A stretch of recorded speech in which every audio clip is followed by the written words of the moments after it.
एक बार फिर आप लोगों का इस वीडियो में स्वागत है। मैं आज आप लोगों को कुछ खास बातें बताने वाला हूं। बहुत लोग मुझसे पूछ रहे हैं कि मैं कैसे यूके आया और मैंने क्या किया कि मुझे यूके में मतलब इमिग्रेशन हुआ मेरा। तो दोस्तों, मैं आज आप लोगों को पीबीएस के बारे में बताने जा रहा हूं। पीबीएस जो है पॉइंट बेस्ड सिस्टम है, वो कैसे काम करता है और उसमें हमें क्या क्या ज़रूरतें होती हैं, क्या क्या आपको करने से आप यूके आ सकते हैं। ज़रूर इस वीडियो को आखिरी तक आप लोग देखें ताकि आप लोगों को पूरी जानकारी मिल सके। और मैं आप लोगों को एक चीज़ और बोलना चाहता हूं कि कोई भी यूके आ सकता है। अगर मैं आ सकता हूं तो आप भी यूके आ सकते हैं। बस आपको इच्छा शक्ति होनी चाहिए और आपको पूरे शिद्दत से अगर आप कोशिश करेंगे तो ज़रूर आप भी यूके आ सकते हैं। तो मेरे इस वीडियो को आप लोग आगे भी देखें और जानिए कि पॉइंट बेस्ड सिस्टम क्या होता है और इसमें आप कैसे आगे अप्लाई कर सकते हैं। तो दोस्तों, सबसे पहले हमें ऐसे व्यक्तित्व से मिलते हैं जिन्होंने पूरा ये पीबीएस सिस्टम डिज़ाइन किया है।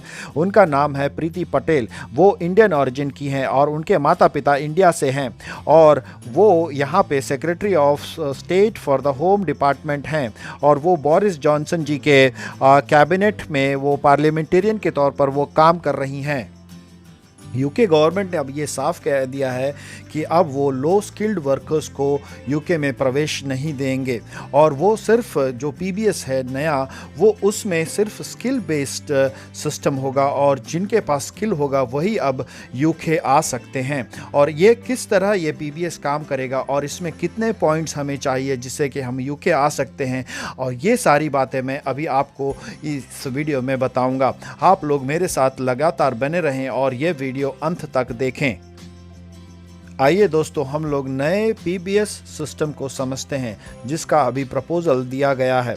और इस सिस्टम में हमें 70 पॉइंट्स जनरेट करने होते हैं, जिसमें से मुख्य जो पॉइंट्स होते हैं वो लाल में चिन्हित किया गया है। वो मैंडेटरी पॉइंट्स हैं जिनके बिना हम इमिग्रेशन प्राप्त नहीं कर सकते। उसमें से सबसे पहला है स्पीकिंग इंग्लिश और उसके बाद है हैज़ जॉब ऑफर और sponsor, job has proper skill level. तो ये जो तीन बातें हैं ये मुख्य है। सबसे पहले जो अभी पीबीएस में अप्लाई कर रहा है उसे इंग्लिश जानना बहुत ज़रूरी है और उसे आईएलटीएस जैसे एग्ज़ाम पास करना होगा और उसे 7 का जो स्कोर है उसे हासिल करना होगा। वो स्पीकिंग में 6.5 तक ला सकता है।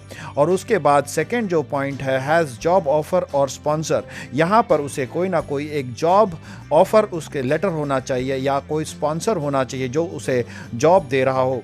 और तीसरी जो महत्वपूर्ण बात है वो job has proper skill level. जो जॉब है वो उसमें स्किल लेवल प्रॉपर है कि नहीं, वो प्रॉपर स्किल लेवल का जॉब होना चाहिए। तो ये जो इन तीन जो लाल से चिन्हित किया गया है, इसमें ही आपको करीब 50 अंक हो जाते हैं, जिसमें स्पीकिंग इंग्लिश में आपको 10 अंक मिलता है और उसके बाकी के दोनों पॉइंट्स में आपको 20-20 अंक प्राप्त हो जाते हैं। जो काले में चिन्हित किया गया है उस पॉइंट्स को हम समझते हैं। जिस जॉब में हमें सैलरी 20,480 पाउंड से लेके 23,039 पाउंड तक मिलता है, उसमें हमें एक भी पॉइंट नहीं मिलेगा। अगर हमारी सैलरी जो है वो 23,040 पाउंड से लेके 25,599 पाउंड तक है तो हमें 10 पॉइंट उसमें मिल जाएंगे। और अगर हमारी सैलरी जो है 25,600 पाउंड एक सालाना जो है उससे ज़्यादा होगा तो हमें 20 पॉइंट उसमें भी मिल जाएंगे। और अगर हमारा जो जॉब है वो शॉर्टेज ऑक्यूपेशन लिस्ट, यानी ऐसे जॉब्स जिसमें बहुत ज़्यादा वैकेंसीज निकलती है जैसे कि मेडिकल फील्ड और कई सारे फील्ड्स हैं जो मैं अभी डिस्क्रिप्शन बॉक्स में डाल दूंगा, अगर आपका उसमें है तो आपको उसमें भी आपको 20 पॉइंट्स मिल जाते हैं। अगर आपके पास कोई पीएचडी है तो उसमें भी आपको 10 पॉइंट मिल जाते हैं।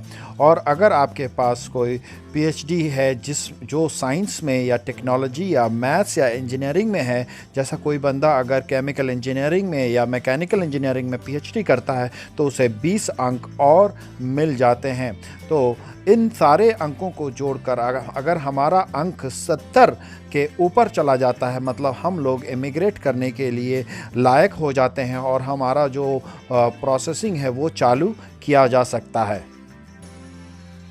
आइए हम इसे आगे समझते हैं। अगर कोई यूनिवर्सिटी रिसर्चर है और उसने पीएचडी किया हुआ है यानी STEM यानी साइंस, टेक्नोलॉजी, इंजीनियरिंग या मैथ्स में, तो उसे 20 पॉइंट वहाँ उसे मिल जाते हैं। और उसके बाद अगर उसे इंग्लिश आती है तो उसे 10 पॉइंट, यानी उसने IELTS अगर पास कर लिया तो उसे 10 पॉइंट्स मिल जाते हैं। और उसके पास अगर एक जॉब ऑफ़र है यूके से तो उसे और 20 पॉइंट्स मिल जाएंगे। और अगर उसको अप्रोप्रिएट उसके पास लेवल है, स्किल लेवल है, तो उसे फिर से 20 पॉइंट मिल जाएंगे। अगर हम इन सब को जोड़ेंगे तो उसके हो जाते हैं 70 पॉइंट, तो वो इमिग्रेशन के लिए एलिजिबल हो जाता है। यहाँ पर हमने देखा है कि सैलरी उसका जो है वो अप्रोप्रिएट लेवल तक नहीं पहुँच पा रहा है, इसलिए उसे 0 पॉइंट यहाँ पर दिया गया है। अगर आपका जो ऑक्यूपेशन है वो शॉर्टेज ऑक्यूपेशन लिस्ट, यानी अगर आप डॉक्टर हैं या नर्स हैं या किसी बायोटेक्नोलॉजी में काम करते हैं या इस प्रकार की जो स्किल्स हैं जो यहाँ पर शॉर्टेज है जिसकी, अगर उसमें आ जाते हैं तो आपको 20 पॉइंट और इसमें ऐड हो जाएंगे, मिल जाएंगे। दोस्तों, हम भी यूके इसलिए आ पाए क्योंकि मेरी वाइफ का जो प्रोफेशन है वो शॉर्टेज ऑक्यूपेंसी लिस्ट में आता है और वो एक मेडिकल प्रोफेशनल है, और इसीलिए हम भी यूके आ पाए हैं। तो दोस्तों, आज का वीडियो यहीं तक, और आप मेरे साथ इसी तरह वीडियो से जुड़े रहे और मैं आपको बहुत अच्छी जानकारियाँ यूँ ही देता रहूँगा।